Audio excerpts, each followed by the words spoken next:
வணக்கம். Group 1 mains examination டிஸ்கஷனில் நாம் இப்போ பார்க்க போகிற topic river water linking project, நதிநீர் இணைப்பு திட்டம். இந்த கேள்வி இந்த வருஷம் மெயின்ஸ் எக்ஸாமினேஷனில் வரக்கூடிய வாய்ப்பு அதிகம். இந்த கேள்வி மெயினாக எஸ்ஏ டைப்பில் வர வாய்ப்பு அதிகம். இந்த கேள்வி வந்தால் அதை எப்படி அப்ரோச் பண்ணணும், என்னென்ன பாயிண்ட்ஸ் எழுதலாம் அப்படிங்கிறத பற்றி பார்ப்போம். ரிவர் வாட்டர் லிங்கிங் ப்ராஜெக்ட்ஸ், இதில் நீங்கள் அட்வான்டேஜஸையும் எழுதணும், டிஸ்அட்வான்டேஜஸையும் நீங்கள் எழுதணும். அது இல்லாமல் லாஸ்ட்டாக அவங்களுடைய ஒப்பீனியன் நீங்கள் தரலாம். ரிவர் வாட்டர் லிங்கிங் ப்ராஜெக்ட் அப்படிங்கிறது பார்த்தீங்கன்னா மெயினாக இன்டர்ஸ்டேட் ரிவர்ஸ் லிங்கிங். இந்த பெர்ஸ்பெக்டிவில் தான் இந்த கேள்வியே உங்களுக்கு எக்ஸாமில் வரும். இன்டர்ஸ்டேட் ரிவர்ஸ் அப்படின்னா நமக்கு என்னென்னு தெரியும், இரு மாநிலங்களோ அல்லது இரு மாநிலங்களுக்கு மேல் உள்ள மாநிலங்களுக்கு நடுவே செல்லக்கூடிய நதிகளை தான் நாம் இன்டர்ஸ்டேட் ரிவர்ஸ் அப்படின்னு சொல்கிறோம். இதை ஆர்டிகல் 262 நம்ம ஏற்கனவே நம்ம பார்த்துருப்போம். உதாரணத்துக்கு காவேரி, கிருஷ்ணா, கோதாவரி, கங்கா, பிரம்மபுத்திரா இதெல்லாம் இன்டர்ஸ்டேட் ரிவர்ஸ் இந்தியாவில். இப்போது இந்த இன்டர்ஸ்டேட் ரிவர்ஸை நாம் எப்படி இணைக்கலாம், இதனை இணைக்கிறதுனால வரக்கூடிய அட்வான்டேஜஸ் என்ன, டிஸ்அட்வான்டேஜஸ் என்ன அப்படிங்கிறத பார்ப்போம். நீங்கள் முதல்ல என்ன எழுதணும்னா அட்வான்டேஜஸ் எழுதணும். நதிநீர் இணைப்பு இதனுடைய அட்வான்டேஜஸ் என்னென்னு பார்க்கும்போது நீங்கள் என்ன எழுதலாம்னா அக்ரிகல்ச்சர் பற்றி எழுதலாம். வேளாண்மைக்கு நீர் inter state river linking project மூலமாக இது உபயோகம் அளிக்கும் அப்படிங்கிறத ஃபஸ்ட்டு எழுதுங்க. அதனால் முதல்ல அக்ரிகல்ச்சர் பற்றி நீங்கள் மெயினாக எழுதுங்க. ஃபார்மர்ஸ் பற்றி எழுதுங்க. இரண்டாவது இரிகேஷன் எக்ஸிஸ்டிங் இரிகேஷன் இன்ஃப்ராஸ்ட்ரக்சரை இது பூஸ்ட் பண்ணிவிடும் அப்படிங்கிறத பற்றி எழுதுங்க. மூன்றாவது என்ன எழுதலாம்னா நீங்கள் கிரவுண்ட் வாட்டர் டேபிளை அது இம்ப்ரூவ் பண்ணிவிடும், வாட்டர் ஷெட் மேனேஜ்மெண்ட்டுக்கு அது மிகவும் உபயோகமாக இருக்கும் அப்படிங்கிறத எழுதலாம். நான்காவது என்ன எழுதலாம்னா ஃப்ளட் கண்ட்ரோலுக்கு அது ஹெல்ப்ஃபுல்லாக இருக்கும் அப்படிங்கிறத எழுதலாம். நீங்கள் இதுக்கு ஒரு உதாரணம் அழைத்து எழுதலாம். ஃபார் எக்ஸாம்பிள், பிரம்மபுத்திரா ரிவர் பேசினையும் கங்கா ரிவர் பேசினையும் இணைக்கலாம் அப்படின்னு சொல்லலாம். பிரம்மபுத்திரா ரிவர் பேசின் பார்த்தீங்கன்னா அது சர்ப்ளஸ் வாட்டர் பேசின். நீர் அதில் அதிகமாக செல்லும். அதிகமான நீர் வீணாக இதில் போய் கலக்கும், பே ஆஃப் பெங்காலில் போய் கலக்கும். இந்த சர்ப்ளஸ் ரிவர் பேசினில் இருக்கக்கூடிய நீரை நம்ம எடுத்து எந்த ரிவர் பேசினில் விடலாம்னா கங்கா ரிவர் பேசினில் விடலாம். Ganga river basin water deficit basin, அதில் பார்த்திங்கன்னா நீர் வரப்பு அந்தளவுக்கு இல்லை. அப்போது பிரம்மபுத்திரா பேசின்லேருந்து கங்கா ரிவர் பேசினுக்கு எடுத்துகிட்டு போய் நீரை நாம் இணைக்கலாம் அப்படின்ற நீங்கள் ஒரு எக்ஸாம்பிளாக தரலாம்.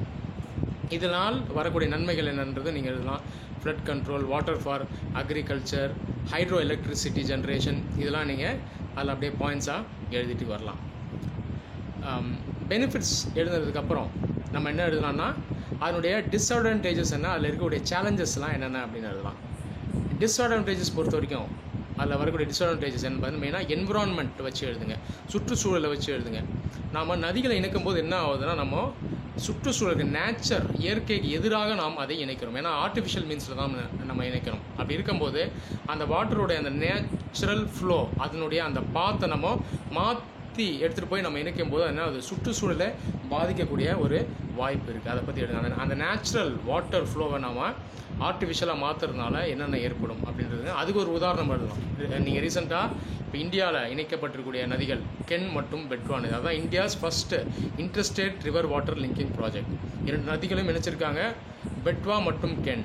இது ரெண்டுமே யமுனா ரிவர் பேசினில் வரும். உத்தரப்பிரதேஷில் ஒரு நதி இருக்குது, மத்திய பிரதேஷில் ஒரு நதி இருக்குது. இதை இணைச்சிருக்கனால நன்மைகள் இருக்குது, ஆனாலும் இதில் தீமைகளும் அதிகமாக இருக்குதுன்னு சொல்லி எக்ஸ்பர்ட்ஸ் சொல்கிறாங்க. உதாரணத்துக்கு பார்த்திங்கன்னா பன்னா ரிசர்வை அது வந்து பாதிச்சிருக்கு. இரண்டாவது அந்த மாநிலங்களில் வாழக்கூடிய அந்த ட்ரைபல் பீப்புளை டிஸ்லொகேட் பண்ணியிருக்கு. இப்போ அந்த ரிவர் வாட்டர் லிங்கிங் ப்ராஜெக்டுக்காக அவங்க என்ன பண்ணியிருக்காங்கன்னா அந்த இடங்களில் வாழக்கூடிய அந்த ட்ரைபல் பீப்புளை டிஸ்லொகேட் பண்ணியிருக்காங்க. அவங்களுடைய வாழ்வாதாரம் பாதிக்கப்பட்டிருக்கு. இரண்டாவது விளைநிலங்கள் அதுவும் சில பாதிக்கப்பட்டிருக்கு.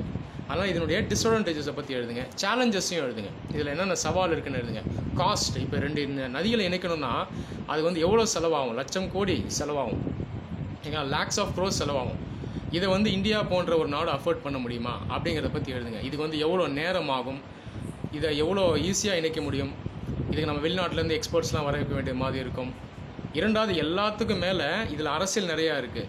இன்டர்ஸ்டேட் ரிவர்ஸை நம்ம லிங்க் பண்ணும்போது 2 மாநிலங்களுக்குள்ளே சண்டை வரும். இதை நம்ம இந்தியா ஃபுல்லாக பார்த்துக்கிட்டு வரோம். அப்போ இதில் இருக்கக்கூடிய பொலிட்டிக்கல் சேலஞ்சஸ்லாம் என்ன, மாநிலங்கள் ஒத்து வருமா, ஒன்று கூட அவங்க ஃப்ரெண்ட்லியாக அவங்க அக்ரி பண்ணி இதுக்கு ஓகே பண்ணுவாங்களா அப்படின்ற பற்றி எழுதுங்க.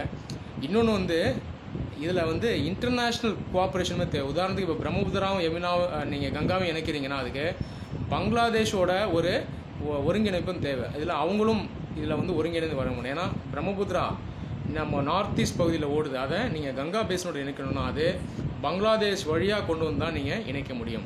அதனால் இதெல்லாம் நீங்கள் சேலஞ்சஸ், சவால்களில் நீங்கள் எழுதலாம். இதை எழுதி முடித்ததுக்கு உடன் நீங்கள் லாஸ்ட்டில் என்னென்னா கன்க்ளூஷனில் உங்களோட வியூஸை நீங்கள் தாங்க. அதனால் இதெல்லாம் அட்வான்டேஜஸ் இருக்குது சார், டிஸ்அட்வான்டேஜஸ் இருக்குது, சேலஞ்சஸ் இருக்குது.